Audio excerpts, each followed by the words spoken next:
الحمد لله نحمده ونستعينه ونستغفره ونؤمن به ونتوكل عليه ونعوذ بالله من شرور أنفسنا ومن سيئات أعمالنا من يهده الله فلا مضل له ومن يضلله فلا هادي له وأشهد أن لا إله إلا الله وحده لا شريك له وأشهد أن نبينا محمدا عبده ورسوله أما بعد فإن خير الحديث كتاب الله وخير الهدي هدي محمد صلى الله عليه وسلم وشر الأمور محدثاتها وكل محدثة بدعة وكل بدعة ضلالة وكل ضلالة في النار فأعوذ بالله من الشيطان الرجيم يا أيها الذين آمنوا اتقوا الله حق تقاته ولا تموتن إلا وأنتم مسلمون بسم الله الرحمن الرحيم يا أيها الناس اتقوا ربكم الذي خلقكم من نفس واحدة وخلق منها زوجها وبث منهما رجالا كثيرا ونساء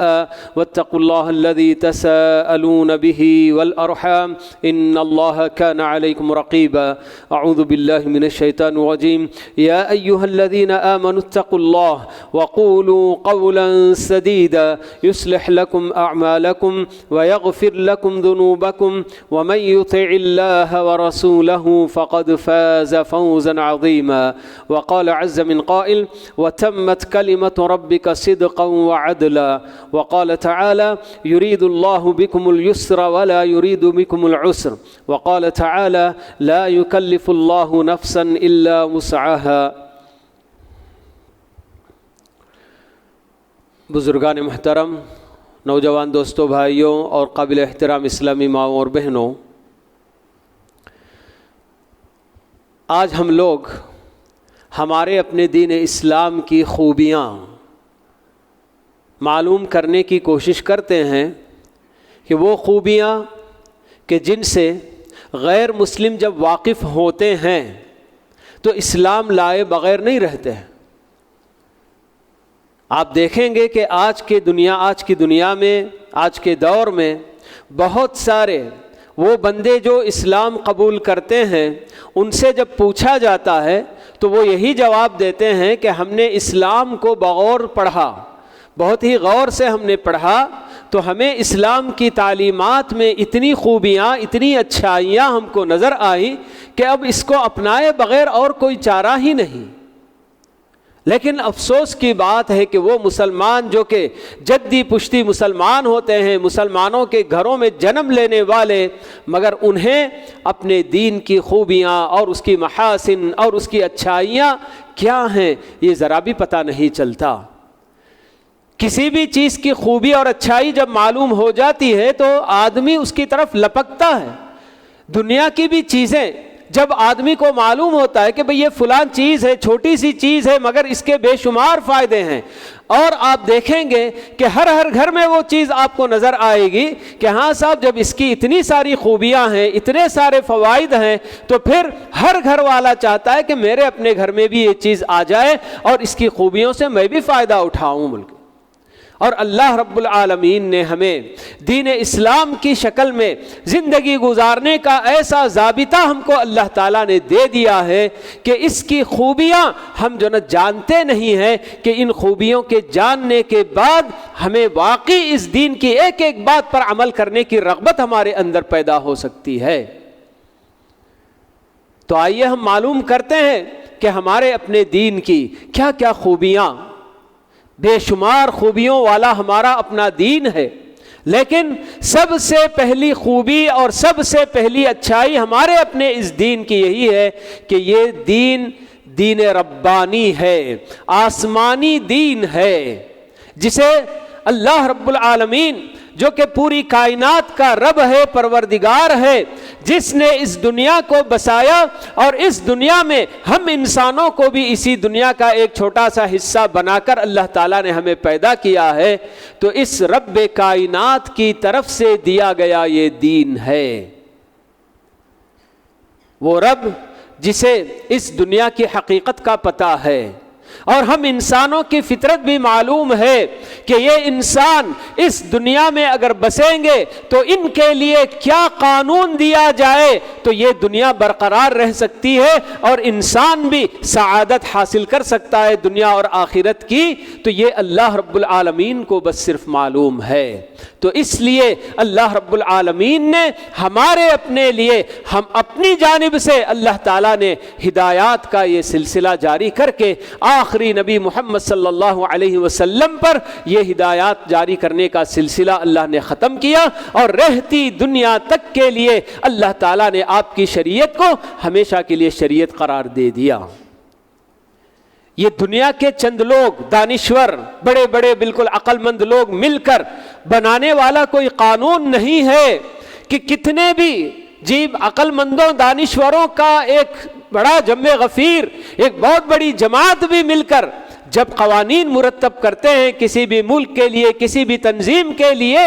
تو ضرور ان کو آگے چل کر احساس ہوتا ہے کہ ہم نے یہ جو قانون بنایا اس میں جھول ہے، اس میں کمی ہے، اس میں نقص ہے، یہ مناسب نہیں ہے، اس کی جگہ کچھ اور تبدیل کرنا ہے، رد و بدل کرنا ہے، رد و بدل ہوتے رہتا ہے۔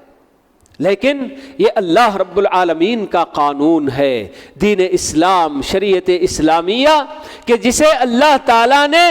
اپنے بندوں کے لیے اتار دیا تو قیامت تک کے لیے آنے والے سارے انسانوں کے لیے، چاہے وہ انسان کسی بھی طرح کے ہوں، کیسے بھی ہوں، ان کے حالات کچھ بھی ہو جائیں، سب کے لیے اللہ رب العالمین نے ایک طرح کا قانون ایسا بنایا ہے کہ سارے انسان اس پر عمل پیرا ہوں گے تو سب کے لیے اللہ تعالیٰ دنیا اور آخرت کی سعادت اس پر جو ضمانت دی ہے۔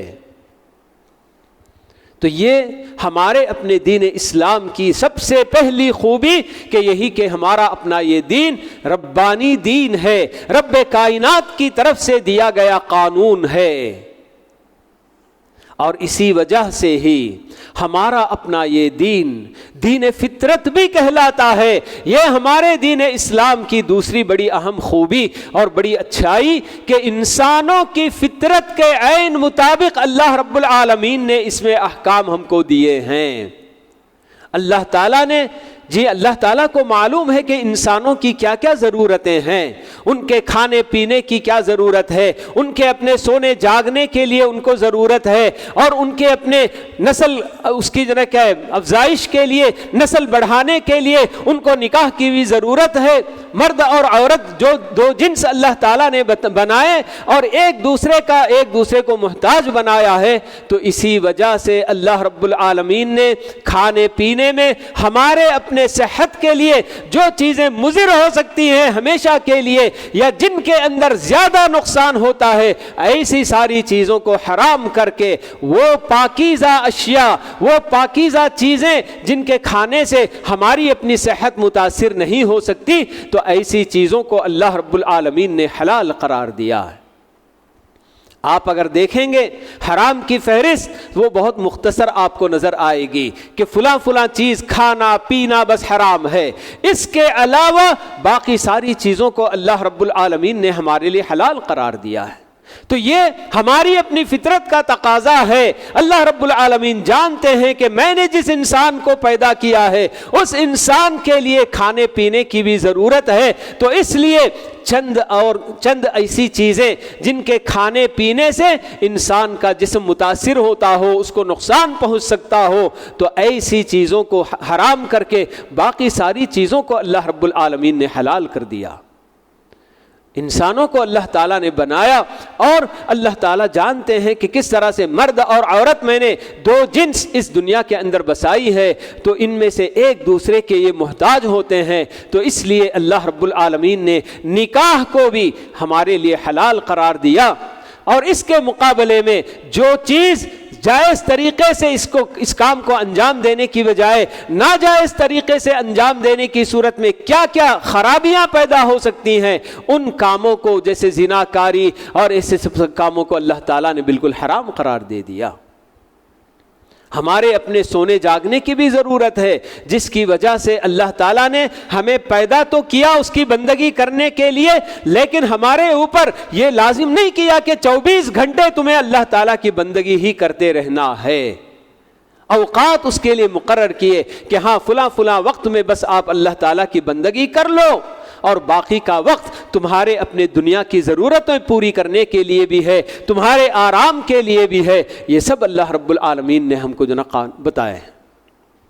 تو اس لیے یہ ہمارا اپنا دین بالکل دین فطرت، اس کا ایک ایک حکم اگر آپ اس کے اندر غور کریں گے تو آپ کو لگے گا کہ یہ انسانوں کی فطرت کے بالکل عین مطابق اللہ تعالیٰ نے دیا ہے۔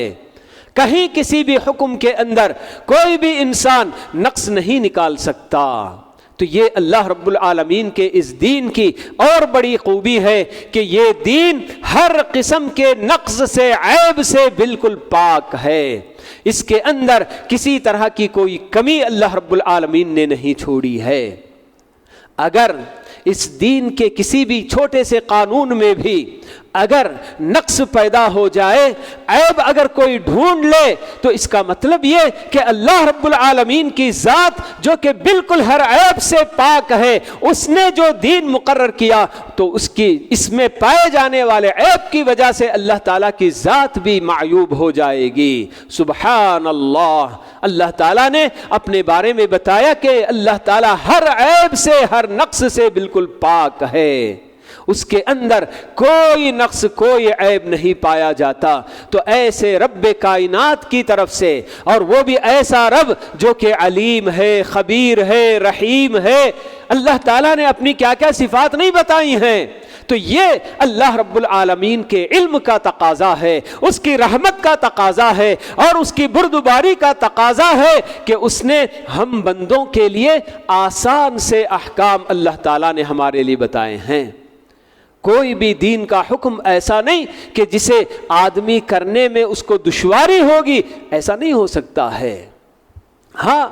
معمولی سی دشواری ضرور ہو سکتی ہے، لیکن ایسی دشواری کہ جو اس کی تکلیف سے یا اس کی طاقت سے بڑھ کر ہو جائے، ایسا ہرگز نہیں ہو سکتا۔ اسی لیے اللہ تعالیٰ نے بتا دیا کہ لا یکلف اللہ نفسا الا وسعها، کہ اللہ تعالیٰ کسی بھی نفس کو، کسی بھی انسان کو اس کی طاقت سے بڑھ کر کسی بھی بات کا مکلف نہیں کرتے، اس کے اوپر کوئی چیز لاگو نہیں کرتے۔ تو تبھی اللہ رب العالمین کی رحمت کا یہ تقاضا کہ جب کبھی بندے اللہ رب العالمین کے احکام پر عمل کرنے میں ان کی بیماری یا ان کا سفر یا کوئی اور عذر جب آڑے آتا ہے تو اللہ رب العالمین رخصتیں دیا کرتے ہیں۔ تو یہ سب اللہ رب العالمین کا دین ہونے کی وجہ سے ہی اللہ رب العالمین نے باقاعدہ ایسے مقامات جہاں واقعی انسانوں کو حد سے بڑھ کر، ان کی اپنی طاقت سے بڑھ کر تکلیف ہونے کا امکان ہوتا ہے، تو وہاں اللہ رب العالمین نے رخصتوں کے احکام دے دیے۔ تو یہ ہمارا دین، دین اسلام، جس پر اللہ رب العالمین نے ہم پر اس دین کے ذریعے اتنا بڑا انعام کیا ہے، تو اس دین کی جو خوبیاں اگر ہم کو جب معلوم نہیں ہوں گی تو ہم دوسرے اور بندوں کو کیسے اس کی خوبیاں ہم بتا سکتے ہیں۔ تو ہمارا اپنا یہ دین بالکل ہر عیب سے بالکل پاک دین ہمارا ہے، اور بالکل کامل اللہ رب العالمین نے اس دین کو مکمل بالکل دین کی شکل میں پیش کر دیا۔ اس کے اندر کسی بھی نئی چیز کے اضافے کی بھی ضرورت نہیں، اور جتنی باتیں دین کی اللہ تعالیٰ نے اس کے اندر ہمیں بتائی ہیں، کوئی انسان یہ نہیں کہہ سکتا کہ یہ سب غیر ضروری ہے، اس کی کوئی ضرورت نہیں، اس کو نکال کر باہر کرو، ایسا بھی نہیں کہہ سکتا۔ قیامت تک کے لیے حالات کیسے کیسے آئیں گے، کب کب کیا ہوگا، یہ سب کچھ اللہ رب العالمین کو چونکہ معلوم ہے، تو اس لیے اللہ رب العالمین نے ایسے احکام ہم کو بتا دیے جو قیامت تک کے لیے برابر مناسب ہوتے ہیں۔ اللہ رب العالمین کا یہ دین عدل و انصاف پر مبنی دین ہے، اس کے کسی بھی حکم کے اندر کہیں کسی پر کوئی ظلم نہیں کیا جاتا۔ اللہ تعالیٰ نے اسی لیے قرآن مجید میں بتا دیا کہ وَتَمَّتْ كَلِمَةُ رَبِّكَ صِدْقًا وَعَدْلًا، کہ تمہارے رب کی باتیں سچائی اور عدل و انصاف سے بالکل بھری ہوئی ہیں۔ اللہ تعالیٰ نے جتنی بھی خبریں ہم کو دی ہیں، چاہے وہ ماضی سے متعلق خبریں ہوں یا آنے والے فیوچر سے متعلق جو بھی خبریں ہیں، ہر خبر اپنی جگہ پر بالکل سچائی پر مبنی ہوتی ہے۔ جو بھی خبریں اللہ تعالیٰ نے ماضی کی دی ہیں ان کے بارے میں بھی تاریخ دان نے لکھے ہیں۔ یہ اور بات کہ انسان تاریخ لکھتے ہوئے الٹی سیدھی باتیں بھی لکھ چھوڑے ہیں، لیکن حقیقت یہ ہے کہ اللہ تعالیٰ نے جتنی خبریں ہمیں ماضی سے متعلق دی ہیں تو وہ بھی بالکل سچائی پر مبنی، اور اسی طرح سے مستقبل کے بارے میں جو کچھ بھی خبریں دی ہیں وہ سب بھی برابر سچائی پر مبنی ہیں۔ پیارے نبی صلی اللہ علیہ وسلم نے کتنی باتیں ہمیں نہیں بتائیں، قیامت سے پہلے اس دنیا میں کیا کیا نہیں ہوگا آپ نے بتایا، اور آج واقعی ہم ایسی بہت ساری چیزیں ہم جو دیکھتے چلے جا رہے ہیں۔ آپ نے بتایا تھا کہ قیامت سے پہلے علم کم ہو جائے گا، جو صحیح علم ہے وہ کم ہو جائے گا، یعنی کہ اللہ تعالیٰ ایسے علماء جو بالکل علماء ربانی ہوتے ہیں، جن کو اللہ تعالیٰ بہت زیادہ فہم دیا ہوتا ہے، ایسے بندوں کو اللہ تعالیٰ اپنے پاس بلا لے گا، اور باقی رہ جائیں گے تو ایسے لوگ جو جاہل قسم کے ہوتے ہیں، اور وہی اپنے آپ کو بڑا بنا کر پیش کریں گے، اور لوگ بھی ایسے ہی جاہلوں کو اپنا پیشوا بنا لیں گے اور ان سے جا کر دین پوچھیں گے، دین کے بارے میں معلوم کریں گے، تو وہ لوگ بالکل جو نے کہے دین کی باتیں خود بھی گمراہ ہوں گے بتا کر اور دوسروں کو بھی گمراہ کریں گے۔ تو ایسے بھی آج برابر کئی ایسے لوگوں کو ہم جانتے ہیں جو واقعی دین سے ذرا بھی ان کو کوئی واقفیت نہیں ہوتی، مگر دین کے سربراہ بن کر بیٹھے ہوئے ہیں، اور ایسے ہی لوگ جا کر ان سے پوچھتے ہیں، کرتے ہیں، خود بھی گمراہ ہو رہے ہیں، دوسروں کو بھی گمراہ کر رہے ہیں۔ آپ نے بتا دیا تھا کہ آخری دنوں میں فتنے، مختلف قسم کے فتنے رونما ہوں گے، جس میں قتل و غارت گری بھی آپ نے بات بتائی کہ بات بات پر قتل کرنا بھی عام ہو جائے گا، اور اسی طرح سے زنا کاری، شراب نوشی، ان سب کے بارے میں آپ نے بتا دیا تھا اسی وقت کہ یہ سب آخری دنوں میں بالکل جو ہے کیا عام ہو جائیں گی۔ بے حیائی کے بارے میں آپ نے بتایا۔ یہ ساری چیزیں آج ہم اپنی آنکھوں سے دیکھتے ہوئے برابر اس کی تصدیق کرتے ہیں کہ واقعی پیارے نبی صلی اللہ علیہ وسلم جن کے بارے میں اللہ تعالیٰ نے بتا دیا کہ وَمَا يَنْتِقُ عَنِ الْهَوَىٰ إِنْ هُوَ إِلَّا وَحْيٌ يُوحَىٰ، کہ اللہ کے نبی صلی اللہ علیہ وسلم کوئی بھی بات اپنی خواہشات کی بنیاد پر نہیں کرتے، بلکہ جو بھی بات آپ کی زبان سے نکلتی ہے دین کے تعلق سے تو وہ ساری باتیں اللہ تعالیٰ کی وحی کی باتیں ہوتی ہیں، جو اللہ تعالیٰ آپ کے دل میں ڈالتا ہے تو آپ وہ باتیں بتاتے ہیں۔ تو ویسے ہی اللہ رب العالمین کے احکام پر جب ہم غور کرتے ہیں تو واقعی اس کے اندر عدل و انصاف کا پہلو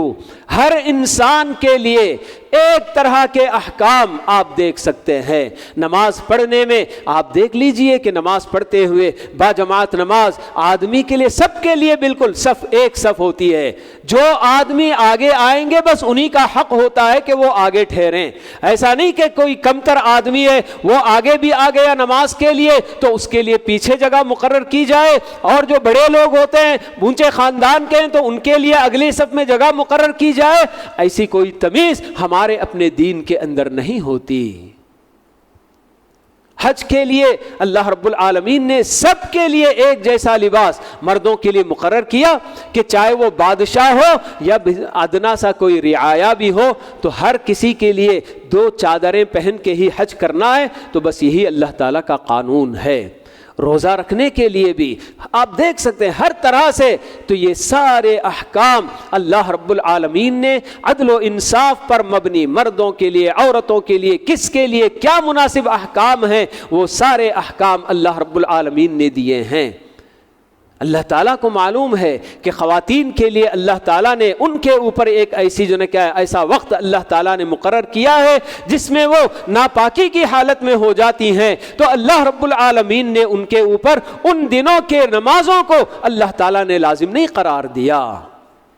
کہ اگر ان کے لیے وہ نماز بھی پڑھنا لازم ہو جاتا، جبکہ پاک ہونے کے بعد ان کے اوپر 5 وقت کی نماز پڑھنی ہوتی ہے، مزید اور پچھلے 5 دن 6 دن کی نمازیں بھی ان کو پڑھنا ہو تو یقیناً اس کے اندر مشقت ہے، تو اللہ رب العالمین نے نماز ان کے لیے قضا کرنا ضروری نہیں قرار دیا۔ البتہ روزہ چونکہ اس کے لیے پورا سال باقی رہتا ہے کہ رمضان کے روزے اگر کسی خاتون سے چھوٹ جاتی ہیں ان کے اپنی ماہواری کے ایام میں، تو باقی کے 11 مہینوں میں کبھی بھی وہ قضا کر سکتی ہے، تو اس لیے اللہ تعالیٰ نے روزہ قضا کرنے کو لازم قرار دیا۔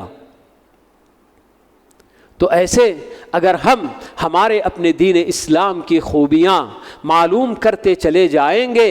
تو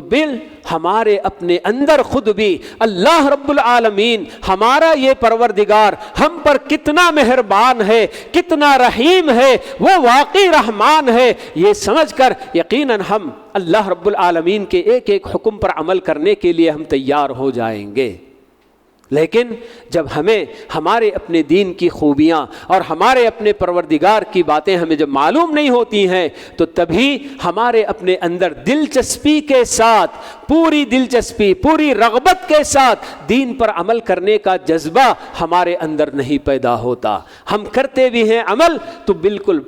یعنی کہ بیزارگی کے ساتھ، اسے بوجھ سمجھ کر ہم جو نا دین پر عمل کرنے کی کوشش کرتے ہیں۔ حالانکہ اگر واقعی معنوں میں اللہ رب العالمین کی ان سب باتوں پر اگر ہم ذرا دھیان دیں، غور کریں کہ واقعی ہمارا اپنا پروردگار کتنا مہربان ہے جو ہمارے لیے روزانہ صرف 5 وقت کی نماز ہی مقرر کیا ہے، مگر اس 5 وقت کی نماز پڑھنے پر بھی ہمیں 50 وقت کی نماز کا اجر و ثواب دینے کا وعدہ کر رہا ہے۔ ذرا ہم غور کریں کہ واقعی اگر اللہ تعالیٰ نے جیسے اسراء معراج کے موقع پر اللہ تعالیٰ نے پہلے اللہ کے نبی صلی اللہ علیہ وسلم کو 50 نمازیں روزانہ پڑھنے کے لیے فرض کیا تھا۔ موسیٰ علیہ السلام سے ملاقات ہوئی اور آپ سے بار بار گفتگو ہوتی رہی، تو موسیٰ علیہ السلام چونکہ آزما چکے تھے بنی اسرائیل کو، تو آپ نے کہا کہ آپ کی یہ امت برداشت نہیں کرے گی، جائیے اللہ تعالیٰ سے کچھ کم کر کے آئیے۔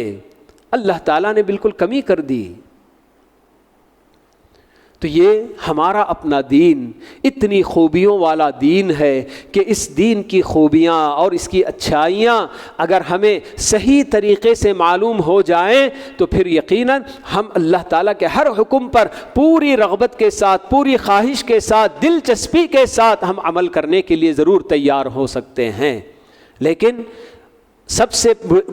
بڑی آفت ہماری یہی ہے کہ ہم ہمارے اپنے دین کی باتیں جاننے کے لیے ایک تو جانتے بھی نہیں ہیں، اور جاننے کے لیے جب مواقع ان کے لیے ہوتے ہیں، جیسے کہ جمعہ کا یہ خطبہ ہوتا ہے، جمعے کے خطبے کے لیے خطبے کا سننا کتنا اہم ہوتا ہے کہ اس میں کتنی باتیں دین کی نہیں معلوم ہوں گی، مگر آج بھی مسلمانوں کی ایک بڑی جماعت ایسی ہی ہے جو صرف 2 رکعت نماز پڑھنے کے لیے جمعہ کے وقت حاضر ہوتے ہیں، جمعہ کا خطبہ سننا وہ ذرا بھی گوارا نہیں کرتے ہیں۔ خطبہ وغیرہ ختم ہوتے ہوتے بالکل آخری دوسرے خطبے پر جب خطیب ہوتے ہیں اس وقت مسجد میں داخل ہونے کی فکر کرتے ہیں کہ ہم دیر سے جائیں اور جلد سے جلد واپس ہو جائیں۔ اس کے علاوہ بھی کتنے دینی مجالس منعقد ہوتے ہیں مسجدوں میں، کہیں ادھر ادھر مختلف قسم کے، لیکن مسلمان اس قدر دنیا میں مگن بالکل نظر آتے ہیں کہ انہیں ذرا بھی فکر نہیں ہوتی ہے کہ میں اتنا بالکل اپنے دین سے ناواقف ہوں، چلو یہ موقع ہے، اللہ تعالیٰ نے مجھے کہیں اور سفر کر کے جانے کی بجائے جو لوگ دین بتانے والے وہ خود ہمارے پاس چلے آئے ہیں، ان سے صحیح سن کر کچھ دین سیکھ لیں، اس کے لیے بھی آدمی تیار نہیں ہوتا ہے۔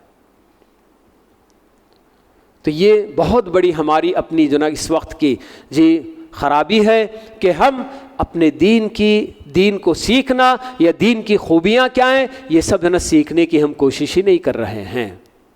تو یہ ہمارا دین اتنا بالکل کامل اور مکمل دین ہے کہ ہمیں کسی اور کے کسی قاعدے قانون کی کوئی ضرورت نہیں ہے، مگر اس کے باوجود بھی افسوس کے ساتھ دیکھنا پڑتا ہے کہ ہمارے اپنے بندے کچھ ایسے ہوتے ہیں جو طلاق کے مسائل ہوں یا میراث کے مسائل ہوں تو ان میں اللہ نے اور اللہ کے رسول نے جو قانون ہمیں بتایا اس سے ناراض ہو کر، اس سے خوش نہ ہو کر جا کر بالکل طاغوت کا دروازہ کھٹکھٹاتے ہیں، وہاں چوکٹ جا کر چڑھتے ہیں کہ ہماری بچی کو اس نے طلاق دے دیا، اور طلاق کے بعد اسلام کا جو قانون ہے بس ہم اس کے لیے راضی نہیں ہیں، ہم یہ چاہتے ہیں کہ اس بندے کو ہم اس قدر کہ تنگ کریں کہ بالکل زندگی بھر کے لیے ہماری بچی کے لیے اس کو خرچہ دینا ہوگا۔ یہ قانون ہم لے کر آئیں گے اور جا کر وہاں سے بالکل قانون پاس کر کے آتے ہیں، کورٹ سے جا کر یہ قانون لے کر آتے ہیں کہ ہاں ہماری بچی کو اس نے طلاق دیا اور ہم پر اتنا بڑا دھبا لگایا، تو اس لیے ہم اس کو چھوڑیں گے نہیں، ہم اس کو بخشیں گے نہیں۔ میراث کے مسائل میں بھی اسی طرح سے بہت سارے اللہ رب العالمین بہتر جانتا ہے، اسی لیے اللہ تعالیٰ نے بیٹا اور بیٹی کے درمیان فرق کر کے بیٹی کو جتنا حصہ ملتا ہے اس سے ڈبل حصہ بیٹے کو ملے گا، یہ اللہ تعالیٰ کا قانون ہے۔ لیکن کتنے ایسے مسلمان ہیں جو یہ کہتے ہیں کہ بیٹا بیٹی دونوں کا ایک ہی رشتہ تو ہے، ہم کیوں اس میں تفریق کریں گے، بیٹی کو بھی اتنا ہی ملنا چاہیے جتنا بیٹے کو ملتا ہے۔ جا کر کورٹ سے قانون لے کر آتے ہیں اور کہتے ہیں کہ ہمیں اس قانون پر اس کے مطابق ہم کو حصہ تقسیم کر کے دیجیے۔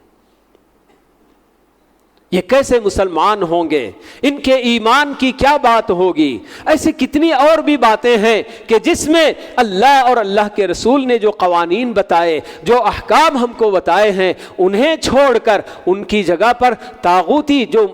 قوانین ہوتے ہیں، ان قانون وضعی قوانین یہ جو بندوں نے بنائے ہیں، ان بندوں کے قوانین کا سہارا لیتے ہیں اور سمجھتے ہیں کہ اسی میں ہمارا اپنا بھلا ہے اور اس میں ہمارے لیے فائدہ ہے، جبکہ اللہ رب العالمین کا قانون ٹھکرا کر آپ دنیا میں اور اس سے بڑھ کر آخرت میں جتنا نقصان اٹھانے والے ہیں اس کا آپ کو اندازہ نہیں ہے۔ بھلے سے آپ کو لگتا ہے کہ دنیا میں ہم بہت زیادہ فائدے میں رہ رہے ہیں، مگر اللہ رب العالمین کے قانون کو ٹھکرانے کی سزا اللہ تعالیٰ وہاں قیامت میں اور آخرت میں کیا دیں گے اور کس طرح کی سزا دیں گے، اس کا تصور بھی نہیں کیا جا سکتا۔ تو ایک مسلمان کو صحیح معنوں میں باقی مسلمان اگر ہے تو اللہ رب العالمین کے ہر حکم کے آگے اسے اپنا سر جھکا کر چلنا ہوگا۔ یہ اللہ تعالیٰ بتاتے ہیں فَلَا وَرَبِّكَ لَا يُؤْمِنُونَ حَتَّى يُحَكِّمُوكَ فِي مَا شَجَرَ بَيْنَهُمْ، کہ اے نبی یہ لوگ اس وقت تک مومن نہیں ہوں گے جب تک کہ اپنے اختلافی مسائل میں، اپنے جھگڑوں میں آپ کو فیصلہ کرنے والا نہیں بنائیں گے، اور پھر اس کے بعد آپ جو فیصلہ سنا دیں گے اس سے راضی ہو کر ان کو نکلنا ہوگا، اور کسی طرح کی اس کے اندر کوئی کیا ہے رکھنا نہیں ڈالنا ہے۔ تو اللہ نے ہمیں بتا دیا کہ اللہ اور اس کے رسول کے قوانین کے آگے ایک مسلمان کو اپنا سر جھکا دینا ہے۔ اگر وہ نہیں جھکتا ہے تو اس کا مطلب یہ کہ وہ ایمان والا ہی نہیں ہے۔ تو بہرحال یہ ہمارا اپنا دین، اللہ رب العالمین نے ہمیں اس دین سے بالکل نوازا ہوا ہے، اتنا بہترین دین ہم کو اللہ تعالیٰ نے دیا ہے، تو اس کی ہم کو قدر کرنی ہے، اور اس کے قدر کرنے کا سب سے پہلا تقاضا یہی کہ اس دین کو سیکھیں اور اس کے مطابق عمل کرنے کی ہم کو کوشش کرنی ہے۔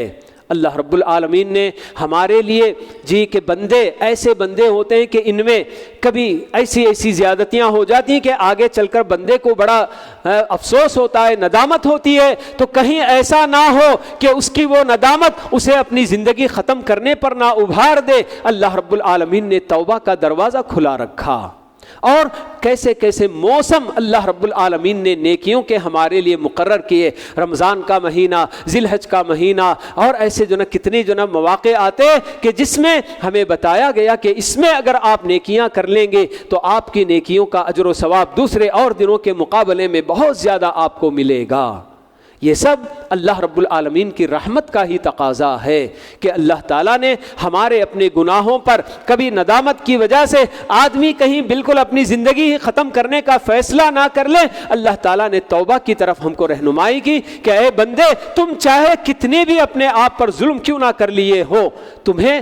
پچھتانا نہیں اور افسوس نہیں کرنا ہے، افسوس تو خیر ہوگا ہی، لیکن تمہیں اپنی زندگی ختم کرنے کی کوئی ضرورت نہیں، توبہ کرو، اللہ تعالیٰ تمہارے سارے گناہ معاف کر دے گا اور ایک نئی زندگی کی شروعات کرو۔ یہ اللہ تعالیٰ ہم کو بتاتے ہیں۔ تو یہ ہمارا رب ہے، ہمارا پروردگار ہے جو اس طرح کے احکام ہم کو دیتا ہے، اور ایسے دین سے اللہ تعالیٰ نے ہمیں مالا مال کیا ہے۔ اللہ تعالیٰ سے دعا ہے کہ اللہ رب العالمین صحیح معنوں میں ہمیں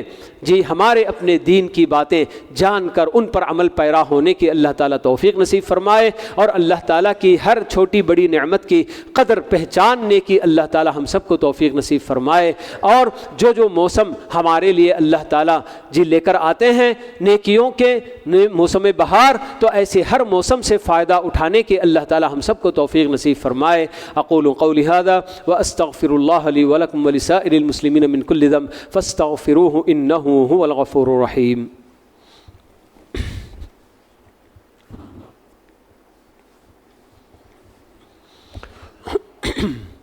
الحمد لله كفى وسلام على عباده الذين اصطفى أما بعد اللهم صل على محمد وعلى آل محمد كما صليت على إبراهيم وعلى آل إبراهيم إنك حميد مجيد اللهم بارك على محمد وعلى آل محمد كما باركت على إبراهيم وعلى آل إبراهيم إنك حميد مجيد وارض اللهم عن الخلفاء الراشدين الأئمة المهديين أبي بكر وعمر وعثمان وعلي وعن سائر أصحاب نبيك أجمعين والتابعين لهم بإحسان إلى يوم الدين وعنا معهم بمنك وكرمك وإحسانك يا أكرم الأكرمين ربنا آتنا في الدنيا حسنة وفي الآخرة حسنة وقنا عذاب النار ربنا ظلمنا أنفسنا وإن لم تغفر لنا وترحمنا لنكونن من الخاسرين ربنا لا تزغ قلوبنا بعد إذ هديتنا وهب لنا من لدنك رحمة إنك أنت الوهاب ربنا إنك عفو تحب العفو فاعف عنا اللهم إنك عفو تحب العفو فاعف عنا اللهم إنا نسألك رضوانك والجنة